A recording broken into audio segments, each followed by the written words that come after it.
بسم الآب والابن والروح القدس إله واحد أمين. أهلا بحضراتكم في قناة البابا كرولوس وتماف إيرين. تداول فيديو للقمص الأرثوذكسي صمائيل البحيري. القمص عمل حاجة زعلت الكاثوليك والبروستانت، البروستانت بالذات. المقطع اللي انتشر أحبائي هو جزء من عظة أبوني. طب يا ترى هو قال إيه في باقي العظة لما الجملة دي بس اتهد وحدها جبل؟ ولما الدنيا قامت ما قعدتش الصراحة، كنتش أنا عايزة أتكلم في الموضوع دي، لكن أحباء كتير قالوا لي لازم تحكي فيه وتقولي بالضبط إيه اللي حصل في الوعظة دي اللي خلت الناس كلها تزعل قوي للدرجة دي. وعشان أنا أصغر من إني أناقش أمور لاهوتية، مش هقول رأيي في أي كلام، هحكي بس اللي أبونا قاله في العظة، ولكم حضراتكم التعليق تحت الفيديو بآرائكم ووجهة نظركم. كل عام حضراتكم بألف خير، بمناسبة فيديو صوم الميلاد المجيد ينعاد على الكل يا رب بالبركة والخير والفرحة وراحة البال، يجيكم يا رب بحل كل المشاكل المستعصية آمين. وكالعادة أحبائي قبل ما أدخل بكم على موضوع الفيديو، أحب أفكر الجميع نصلي مع بعض يوميا بروح واحدة وبقلب واحد الساعة 10 مساء اللي وقته يناسب، أما اللي وقته ما يناسبش يصلي في الميعاد اللي يناسبه، وكلنا ناخد بركة الإنجيل. ربنا يبارك حياتكم. ولو ضحكوا عليك وقالوا لك زمن المعجزات ولو فات، قولهم ما زال ربنا يعمل، لأن الله فوق الزمن موجود في كل زمان ومكان. اوعى تيأس، اكتب طلبتك في المنتدى وتحت الفيديو، ربنا هيستجيب. اوعى تبطل عامل زي اللي قبل ما القطر يوصل بدقيقة خد بعضه وروح. أما حبايبي الغاليين اللي ما يسمعوني بالصدفة لأول مرة على قناة البابا كرولوس وتماف إيرينا، اشترك، فعل الجرس على الكل ليصلك كل جديد وتاخد بركة العظيمين البابا كرولوس وتماف إيرينا. اوعى تنسى تضغط زر اللايك وتشير الفيديو على أوسع نطاق، وخبر عن القناة عشان الناس تسمع الفيديو بسببك وتاخد بركتهم. عنوان المقطع اللي نزل للقمص صمائيل البحيري من العظة بتاعته واللي عمله على بث مباشر من شهر 6 اللي فات، لايف يعني على صفحته الشخصية على فيسبوك. العنوان بتاع المقطع البروستانت إيمانهم باطل وزواجهم بلا بلا بلا بلا بلا. هنسميها كدتي لأن مش هقدر أقول الكلمة نفسي، بس انتوا فاهمين إن معناه إنه 2 مرتبطين على غير زواج. بدأ أبوني بالسلام العادي اللي الكل عارفه، وقال عشان نروح السما اللي هي نصيبنا وميراثنا مش عايزين نضيعها، عايزينش نضيع الكنيسة. وقال أبوني الكنيسة حصل فيها انشقاقات كتير وانا مش هاين علي تضيع كل الخراف دي. وكمل أبونا وقال هقول كلام ربنا يمكن يبقى صعب على البعض، ولكن هقوله عشان ديت الواجب المحطوط في رقبتنا وفي رقبة كل أب كاهن أرثوذكسي، وده من غير مجاملة أو مواربة أو تطنيش أو 3-4 أو. قال قدس أبوني هقول رأي يؤخذ بيه ما يؤخذش بيه انتوا حرين.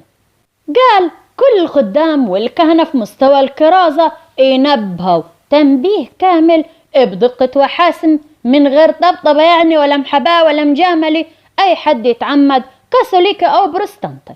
طبيعي بوني قال اللي معمد كاثوليكي أو بروستانتي ده يتناولش أرثوذكسي، ولا المتجوز كاثوليكي أو بروستانتي ما يتناولش برضو أرثوذكسي عندنا. أكد أبونا الصمائيل وقال الأب الكاهن اللي يبقى عارف ويناولهم سامحني يا بوني انت لا تستحق أن تحمل المناولة ولا السر على إيدك. وكمل وهم لو عارفين كديتي وتناولوا أقول لهم تناولكم باطل، الملاك هيسحب السر من على أفواهكم. ومثل وقال زي ما تكون مخبي جوهرة في كومة قش. وشرح أبونا وقال بالنسبة لمعمودية الكاثوليك سمعت مؤخرا واتأكدت، ويمكن يكون قلبي استريح شوية قليلين يعني إن داخل عمق الكنيسة إن في آراء كاثوليك دلوقتي أما تخضع وتؤمن وتقول نؤمن بالروح القدس المنبثق من الآب مش الأب والابن. يعني في حاجات كتيرة لاهوتية بدأت تتظبط ناهيك عن بعض السلبيات. وضح أبونا وقال يعني مش هقول لكم إلا ما يقولوه الأولاد في المدي ده موضوع تاني خالص. أكد أبونا كلام وقال أنا مش مسجل كلامي ديتي عشان أتخانق مع حد، إن كلامي ديتي ما عجبش كنيسة الأرثوذكسية أنا هشيل اللي سجلته واعتذر كمان عنه. وعشان كده في 3 آراء للمعمودية طرحهم أبوني لمعمودية الكاثوليك. أول رأي يتعمد من جديد عشان الكنيسة دي محرومة. تاني رأي يترشم بالميرون لأن ديت تغطيس لأن الكنيسة زي ما قال محرومة. الرأي الثالث قال أبوني الرأي اللي أنا عايز أخد فيه رأي الكنيسة، إن قعدت مع بعض الإخوة الخدام والأباء الكهنة اللاهوتيين المدققين جدا واقترحنا اقتراح. وقال الاقتراح ديتي مرفعه لقداسة البابا والمجمع المقدس، وهو إنه يعتبر المعمد كاثوليكيا وكأنه معمد بمعمودية فيلبس، أو اللي تعمدوا في السامرة ولم توضع عليهم الأيادي، وإنهم يجوا الكنيسة وبلاش نغطس تاني لكن يتلوا وراء قانون الإيمان النقاوي، يقرأ من أوله لآخره ومن بعده أرشمه بالميرون. وديت رأيي واقتراح للي يقبل ويوافق.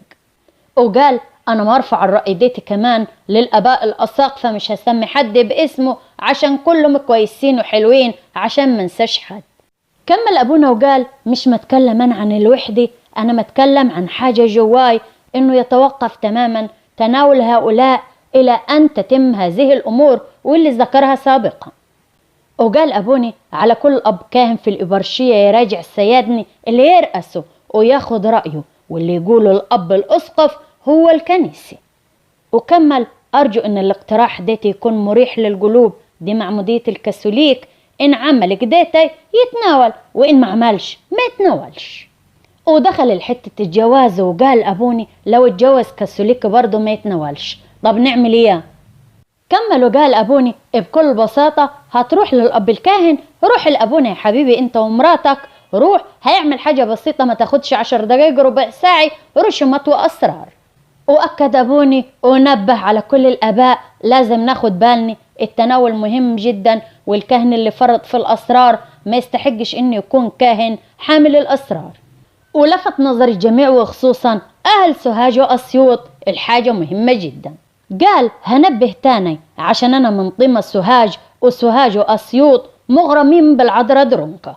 وكمل طول عمرنا نروح درونكا من زمان، ففي عذرة الكاثوليك تحت، فالناس البسطة اللي في أرياف طيمة، أرياف سوهاج، أرياف أسيوط، الست الغلبانة الطيبة وجوزها والناس الغلابي فوق زفة وهيصة، فينزلوا تحت يلاقوا إيه معمودية، فيعمدوا الولد وهم مش عارفين إن دي مش معمودية أرثوذكسية.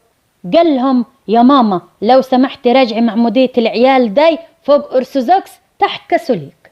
وقال إن في حاجات تانية شغلاني، إن في ناس كتيرة جدا مش فاكري اتعمدت ولا لا، مش فاكرة اتعمدت بروستانتي ولا كاثوليكي ولا أرثوذكسي. وأكد أبونا وقال حصلت معايا كتيرة قوي إن ناس تجيله وتكون شكة في معموديتي. لو مريت بالأمر ديت تعالى لأبونا على طول في الكنيسة هيعمدك من جديد حاجة اسمها معمودية الشك. لما بتتعمد لأول مرة أما يقول أبوني أعمدك يا فلان باسم الآب والابن والروح القدس، أما في المعمودية داي فما يقول إن كنت لم تعمد يا فلان أعمدك، ويكمل زي ما قلت لحضراتكم.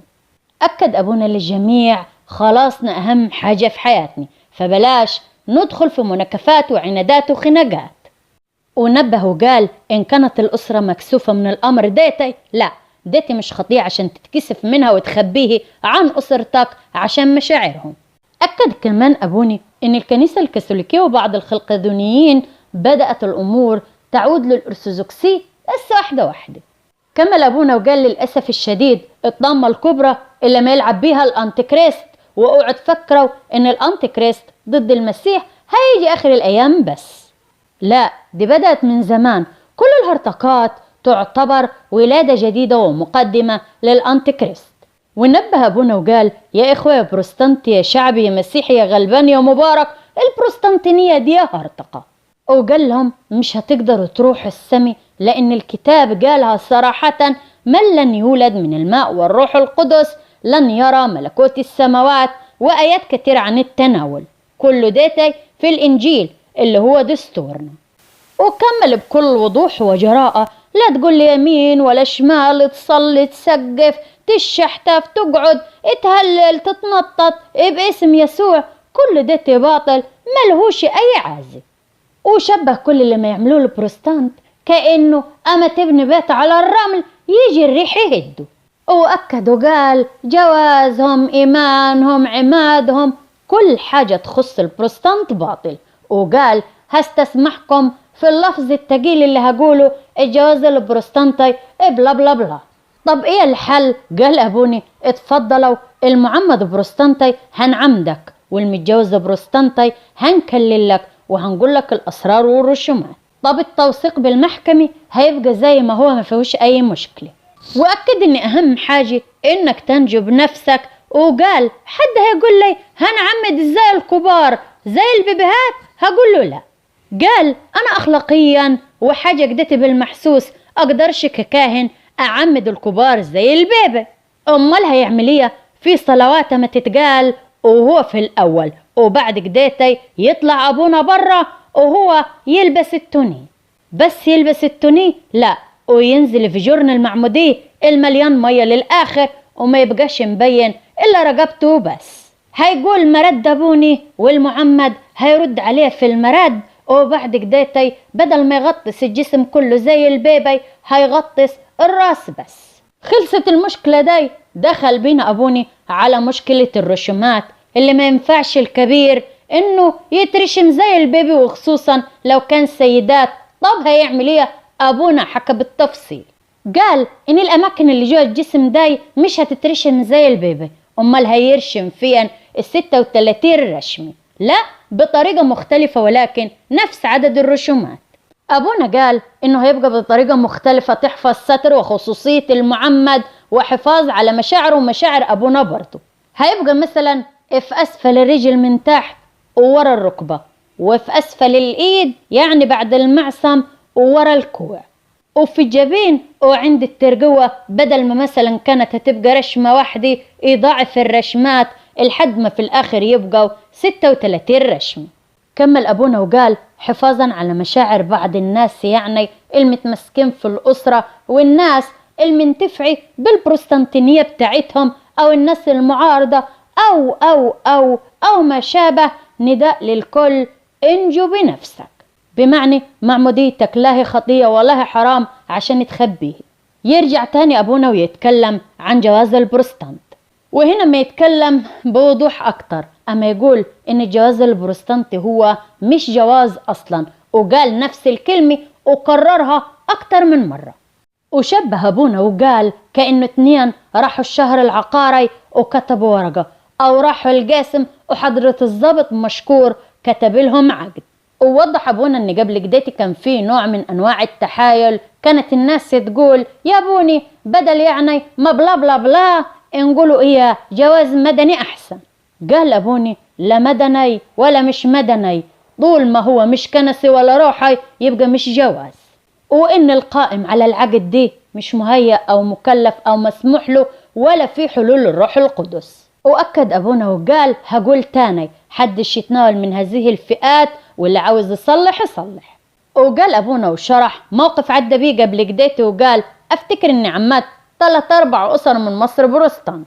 وأعلن أبوني وقال للجميع عشان ضميركم كلكم يستريح، أنا بقول للكل المعمودية دي بركة، مبروك عليكم لو اتعمدتوا، وعلى حسب إيمانهم وفهمهم لو شايفينها خطية فحطوا الخطية دي في رقبتي أنا.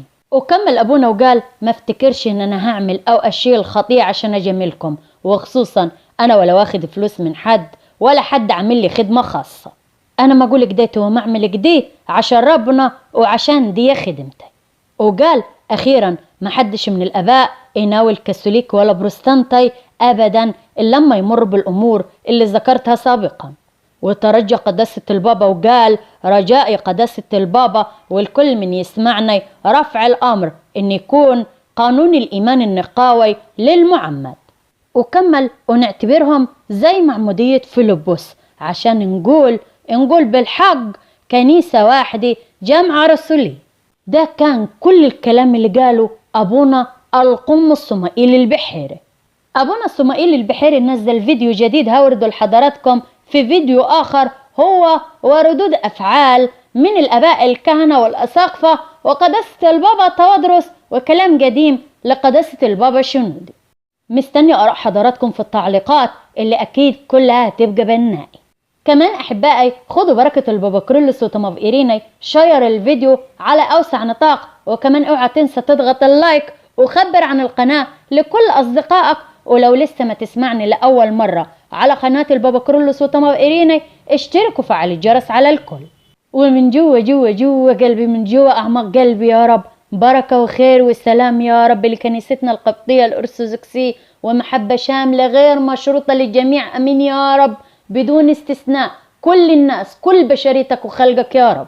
ومن جوا قلبي، من جوا أعماق قلبي يا رب، يفرح قلوبكم، يعمر بيوتكم، يحافظ على أولادكم، يوسع أرزاقكم، يديم يا رب محبتنا، أمين. يبعد عنا وعنكم الشرير والأشرار يا رب، أمين. ودايما يا رب بيوتكم عمرنا بحسكم وحس عيالكم، أمين يا رب. ويا رب يسوع المسيح أيام بخيتة ومباركة عليكم، كل عام وحضراتكم بألف خير بمناسبة بدء صوم الميلاد المجيد.